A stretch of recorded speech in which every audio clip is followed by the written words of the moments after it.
Sampung universidad sa Metro Manila ang kaisa sa umano'y Red October plot ayon kay Armed Forces of the Philippines Chief of Staff General Carlito Galvez.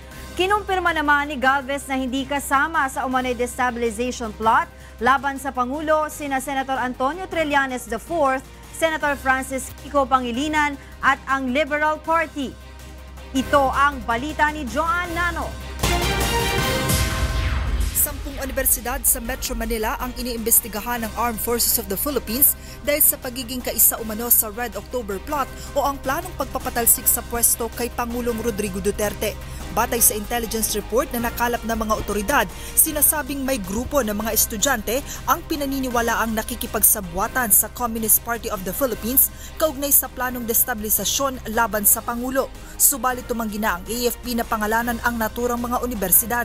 In fact, they have already organized 10 of the universities in Manila, and right now they are making a lot of information drive, wherein they will show to the old high school and even college students the different atrocities committed during the Marcos regime, and equate that to the present administration.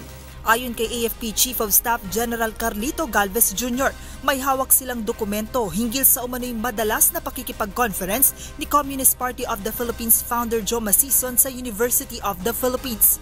Meron po kami talagang I cannot reveal yun, but I can reveal it to the executive session so that we can see the vast efforts of the CPP-NPA in order to oust Duterte.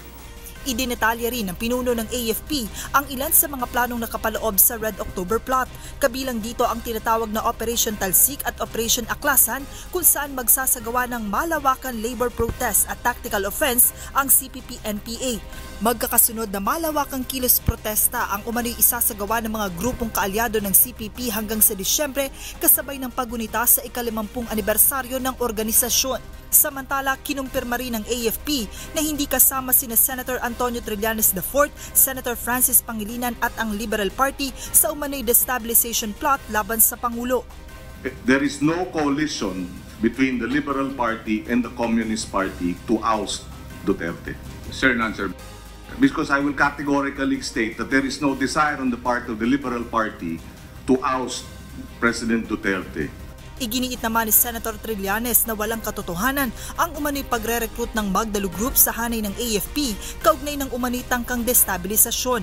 Pero nanindigan ng AFP na mayroon silang mga nakuhang intelligence report hinggil dito. Sa ngayon, patuloy ang mahigpit na pag-monitor ng AFP at PNP at tiniyak na handa ang security forces na pigilan ang anumang tangkang destabilisasyon laban sa pamahalaan. Joan Nano, UNTV News and Rescue, Senate of the Philippines.